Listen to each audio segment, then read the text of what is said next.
balik lagi ke Panji. Kak Panji, aku mau tanya dong. Iya, silakan. Caranya jadi opener tuh ada syarat-syarat tertentu nggak? Aku kan kepengen gitu jadi opener. Ya Bisa nggak? Kalau aku bisa. Bisa, tapi kalau misalnya lu gua ajak yang marah-marah bapak ini. SMA ambil aja nggak apa-apa.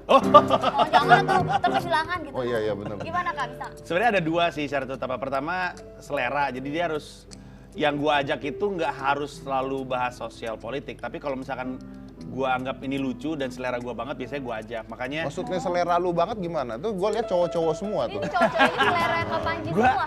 gua senang stand up comedian. Gua senang stand up comedian yang genuine gitu, yang udah ketemu dirinya sebelum dia ketemu stand up. Biasanya stand up-nya karakternya kuat gitu, jadi ketahuan gitu.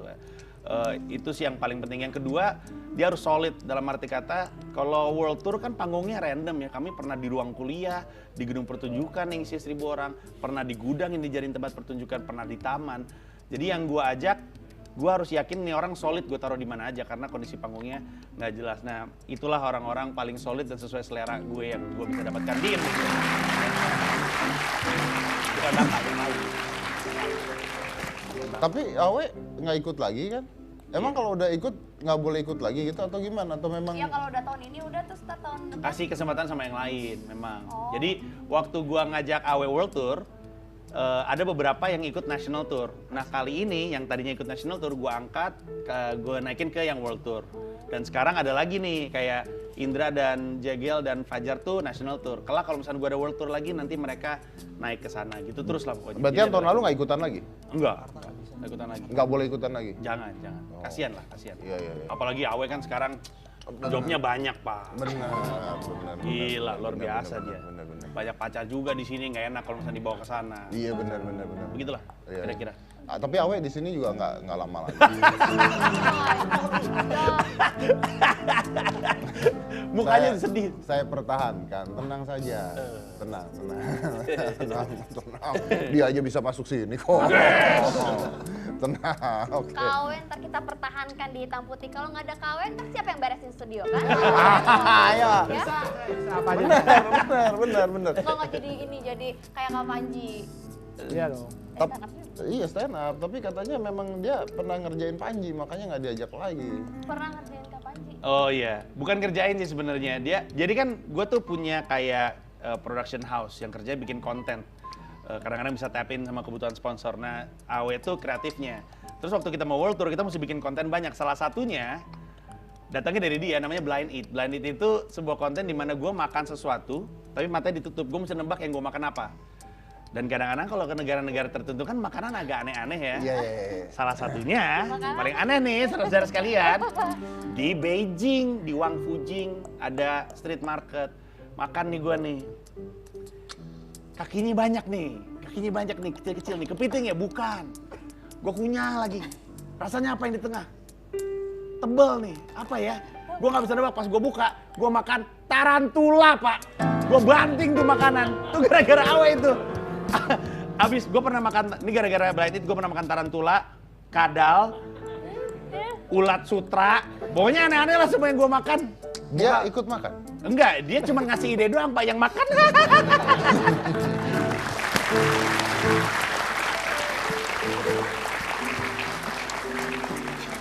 Iya bener.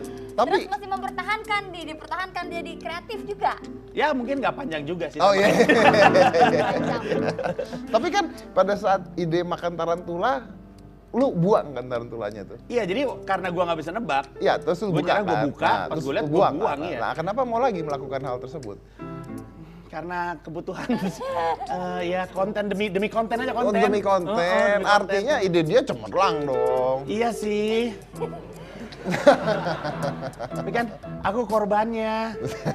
Yang paling aneh makanan tahu basi. Gue pernah makan tahu basi, baunya aja udah aneh banget. Tahu basi. Iya, jadi di salah satu kota di mana ya gue lupa, di Shanghai kayaknya ada jajanan tahu basi. Emang tahu basi. Dari baunya aja udah nggak beres gitu. Tapi itu memang basi atau memang dijual dalam keadaan seperti itu? Enggak, emang basi, emang tahu basi tapi diolah, dikasih bumbu-bumbu. Jadi baunya tuh gue udah bau apa ini gitu. Pas gue makan lembut-lembut itu, ini kayak apa ya? Tapi kok baunya nggak banget gitu. Ternyata tahu basi. Tapi emang untuk dimakan itu tuh tahu Untuk basi? dimakan jajanan. Ya orang sono kan makannya emang aneh-aneh. Oh, oke. Orang Scorpion, emang Win of Change. Win of Change. Apa namanya? Apa namanya tuh? Win of Change kata gue. Kalajengking, orang kalajengking aja dimakan, Pak. Orang Cina kayaknya kalau dinosaurus masih hidup dimakan juga deh, Pak. Orang China maksud saya ya. Oke, kita punya bintang tamu satu lagi. Kalau Panji ini komika dengan jadwal yang terpadat nih, world tour ya. Kalau yang ini katanya dulu adalah komika dengan bayaran termahal katanya. Sering kita bahas juga nih. Oh, kita bahas terus itu. Cuma saya nggak tahu apakah sekarang masih bayaran termahal apa tidak gitu ya. Jadi mungkin kita mau tanya itu. Langsung aja. Siapa? Langsung kita panggil nih. Langsung kita panggil. Beneran Iya, sekarang? biar ketemu sama dia. Ya udah langsung aja Oke. ke Tante Mongol.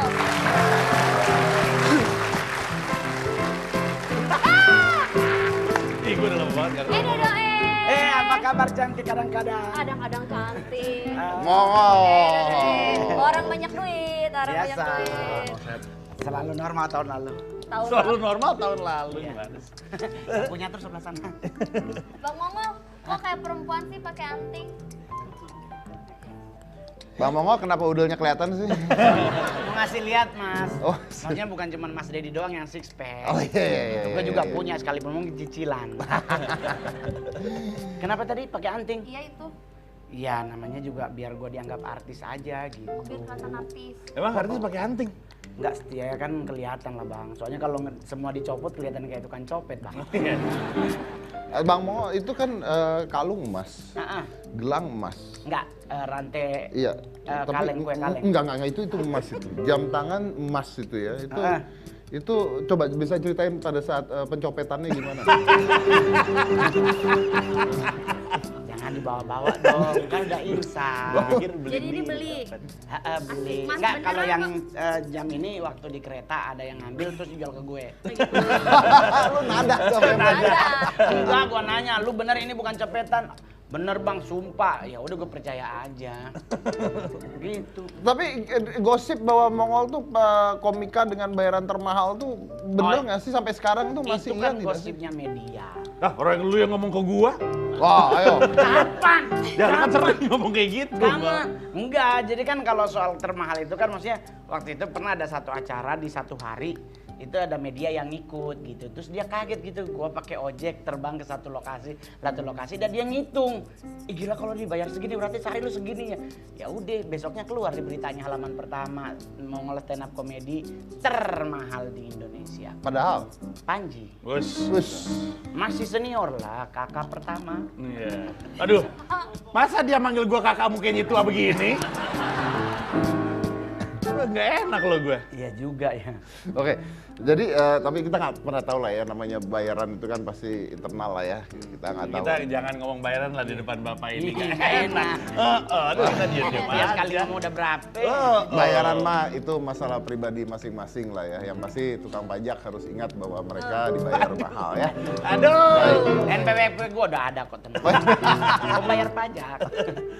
Oke, kita bicara tentang materi nih sekarang nih, materi. Tadi kan gue sempat ngomong bahwa materi itu you need to be refreshed and change like every times you perform. Apalagi kalau misalnya di TV. TV susahnya setengah mati gitu ya. Tadi gue juga bilang bahwa pada saat gue doing magic show, gue harus main sesuatu yang baru, and itu yang keep gue ada di atas pada saat itu. betul. Gimana pembuatan materi tersebut? Ini 100% baru kah atau ada pengulangan? Mongol juga gimana gitu? Coba dulu, Mongol atau Yang senior dulu. Yang Panji dulu boleh. Kalau gue memang jadi di luar negeri itu ada beberapa cara pandang, kayak salah satunya itu Louis C.K. dan George Carlin abis bikin sebuah pertunjukan dia pensiunin tuh materinya.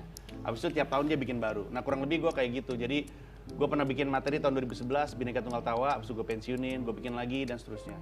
Nah yang sekarang yang juru bicara itu 100% baru. Ditulisnya dan dicobanya 6 bulan dari November 2015 sampai April 2016. Jadi lihat apa yang work, apa yang nggak work gitu. Iya, jadi itu 6 bulan proses yang menyakitkan karena ketika nulis joke kan kita belum tentu tahu itu bener berhasil atau enggak. Iya. Jadi lu cobain di open mic sebuah tempat di kafe di sini nggak bekerja dengan baik, pulang coret lagi, bikin lagi yang baru, gitu terus selama 6 bulan. Dan ada penonton juga kan yang misalnya satu nangkep satu enggak, itu kan ada juga. Betul. Makanya pada akhirnya gue satu joke tuh selalu gue bawa ke 5 sampai 6 tempat open mic untuk ngeraba apakah ini benar-benar berhasil dengan baik atau tidak. Jadi dalam 6 bulan itu rata-rata seminggu gue 2 sampai 3 kali open mic. Jadi bisa dihitung berapa kali gue nyobain. Untuk nyoba materi. Dan akhirnya dapat 2 jam setelah berproses selama 6 Jadi bulan. ini show nanti 2 jam. Iya. Wow.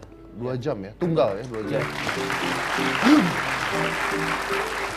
jam jauh ngomong sendirian. Betul, Bu. Itu nanti tenggorokannya lek-lekannya nggak kapalan. Nah, itu dia. Makanya gue kalau manggung tuh, kalau nonton gue manggung tuh sering banget ngeliat ada kopi dan air putih. Oh. Karena kopinya tuh ngangkat gue, karena kalau lagi tur kayak di Jerman baru mendarat malamnya langsung manggung, masih jet lag. Jadi mesti diangkat pakai kopi, gulanya ngasih energi. Terus air putihnya bikin agak netral. nggak Ya, seret ya. gitu. Kalau Mongol gimana? Lu kan di TV nih. Nah, materi ngulang nggak? Kalau materi Ada berapa sih- yang ngulang kan? Iya, Nah. jadi karena posisi kan kalau kita off air buat corporate, setiap perusahaan kan berbeda-beda. Betul. Kalau Jadi kalau TV? seumpama perusahaan ini kita materinya ini, terus besok pindah perusahaan yang lain, ya udah materi yang sama aja nggak apa-apa. Tetapi kalau untuk seandainya kayak Mongol mau bikin tour, berantakan karena memang nggak bisa ngonsepin seperti Paman Panji. Bisa. Kalau buat TV sendiri gimana? Buat TV tergantung SMS yang dari produser. Ini nggak usah dibawain lagi ya, Ngol kemarin udah ganti gitu aja, susah amat. Tuh, artinya Anda pernah di SMS-in produser gitu ya? Enggak, maksudnya gini, kadang-kadang kan mungkin dia udah pernah di acara yang di TV yang sama nih Bang. Iya, iya. Ini kan di TV yang sama nih, Iya, iya. di Trans semua nih. Ini kayaknya kemarin udah bawa nih Ngol. Nah yang itu nggak usah dibawa lagi di acara yang ini. Ya udah gua ikutin aja, gitu. Tapi kalau buat off air atau di mana-mana, beberapa kali memang beda-beda. Kalau di Kadang kan Trans 7 tergantung. di sini kan Bang Mongol sering tuh Heeh. pernah pengulangan nggak? Pernah ngerjain Mas Dedi Pernah, yang pakai pernah. tisu. Jelas. Ya nggak percaya kalau pernah berarti ingat Ngerjain Bang. Mas Dedi pakai tisu udah 2 kali. Itu 2 kali. Itu Terus pun yang kena dua-duanya. balon galau. Balon galau. Balon yang hijau yang meledak. Oh karena iya, galau sama kena tabung gas itu tabung kan. gas. Heeh, Itu kan hijau. dia ngulang 3 kali. Penonton tahu. Oh, Tapi gua nggak tahu. Itu lagi bawa. Mas Dedi sih mangkel, gua ditelepon sama orangnya. Siapa? Bisa nggak jangan bawa soal Serius? Bisa nggak besok tabung gas jangan dibawa-bawa. Oh iya benar-benar. Terus besokannya dia bahas balon merah habis itu sih. Ganti warna Gua balonnya nggak doang. ngerti bahwa tabung gas ada warna pink. Ya, tapi apa? Apakah memang sulit atau gimana Mongol? Sebenarnya kalau orang bilang jadi stand up itu gampang, berarti mungkin dia ngegampangin. Karena beban paling berat di Mongol nih sampai saat ini adalah kita ngadepin penonton kalau kayak kan saya banyakkan ke corporate nih, baru tadi pagi juga begitu. Jadi yang paling ribet itu penonton, Bang. Karena penonton nggak semuanya dia tahu stand up, ada yang dia juga mungkin nggak mencintai stand up. Jadi pas kita dipanggil, kita kadang-kadang stand up comedy Mongol, ya udah ngejelekin muka aja deh biar dia ketawa, nggak apa-apa daripada kita yakin nggak ketawa. Pernah nggak Susah. ketawa orang? Waktu nggak ketawa itu yang di stand up di acara orang meninggal di rumah duka. Stand up-nya di acara orang meninggal beneran? Iya, ada videonya kok di rumah duka yang Serius? di Gatot Subroto. Kalau Kak Benar. Panji kan dari negara, dari kota Enggak. ke kota, kafe ke kafe gitu. Kita kan Ini maksudnya dari melawat. TPU ke TPU. Kita melawat nih ke rumah duka. Kita duduk, tahu-tahu MC teriak, kita akan panggilkan stand up comedy Indonesia, Mongol. Gue pucat. Karena depan kita itu ada peti mati. Ada orang di dalamnya. Gue, aduh ini gimana nih. Istrinya yang meninggal datang. Nanti oma transfer ya Mongolia, berdiri gue lah.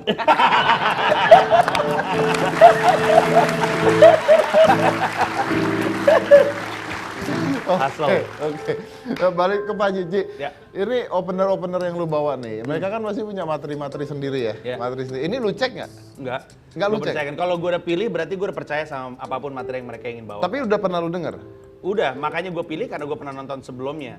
Tapi ada beberapa yang ketika gue ajak nulis materi khusus untuk pertunjukan juru bicaranya, ada yang bawa materi yang solid. Yang pasti gue bilang, kalau gue ajak lu keluar, bawa materi yang lu diyakin pasti bakal pecah. Udah bawa aja gitu. Ya udah, bawa materi yang membuat dia nyaman gitu. Dan gue percayakan apapun pembahasannya. Pernah ada opener yang lu bawa ternyata nggak lucu? Untungnya tidak pernah. Untungnya tidak pernah. Karena mereka emang solid, bagus semua. Oh, boleh ya, Bang. Boleh tahu kenapa Mongol tidak diajak? Kan Mongol mahal. Oh iya. Masa bayarannya lebih gede dari saya? Iya. Boncos terus saya. Enggak, bohong. Enggak, Mongol sibuk, Mongol. Iya sibuk ya, bener saya Bang, sibuk. Nongkrongnya di Sarina mulu kalau malam tuh. Udah pindah. Oh, pindah kemana? Ke selatan sekarang. Oke, ini kita mau tanya sama salah satu opener yang pernah ikut ke Afrika siapa waktu itu? Yuda kan. Kemarin Oke. baru aja pulang dari Australia. Baru pulang di Australia. Oke, Yuda, gimana pengalaman lu di Afrika gimana? Dingin. Jadi sholat tuh udah kayak wayang gitu, udah goyang-goyang gitu. Dingin banget. Tapi lu opener pada saat keadaan dingin gitu? Ya betul. Dingin. Dia muntah sebelum mau manggung. Ya betul. Muntah sebelum mau manggung? Ya ritual aja sih. Ritual om. Ritual yang bagus dikit dong. Ritual om. Kebiasaan. Mau manggung mesti muntah. Enggak, tapi beneran muntah? Muntah. Kenapa? Harus ngosong, nggak tahu sugesti aja. Jadi mau naik, lihat panggungnya terbuka dan lain-lain. Muntah aja dulu gitu langsung. Muntah. Gitu. Sekarang lihat muka Bang Mongol, mau muntah nggak? Senior. Enggak ya. Oke, pertanyaan yang paling penting. Pada saat lu opener, lu stand up di Afrika, mereka ketawa nggak? Wah, sangat tertawa. Kok nggak yakin ngomongnya? Tertawa. Waktu gua sama Yuda ngeliat panggungnya, kami juga parno karena manggung stand up outdoor cuman dia yang berani. Karena susah untuk nguasain crowd-nya. Nah, tapi dia pecah waktu itu. Saking pecahnya, abis itu ada sesi karaoke nih untuk ibu-ibu. Itu kan isinya ibu-ibu bapak-bapak yang karena lebaran kan. Tiba-tiba dia naik panggung lo nyanyi dangdut. Gue bilang happy banget nih kayaknya dia perform sukses. Nyanyi dangdut di atas panggung. Terus ada ibu lagi nyanyi, digituin sama dia. Gila emang dia. Karena sukses, iya. Kalau misalkan dia gagal udah kabur tuh, nggak tahu kemana tuh. Oke, Makan oke, daging baik. singa. Saya break dulu, jangan mana-mana, tetap di Hitam Putih. Banget sih, nggak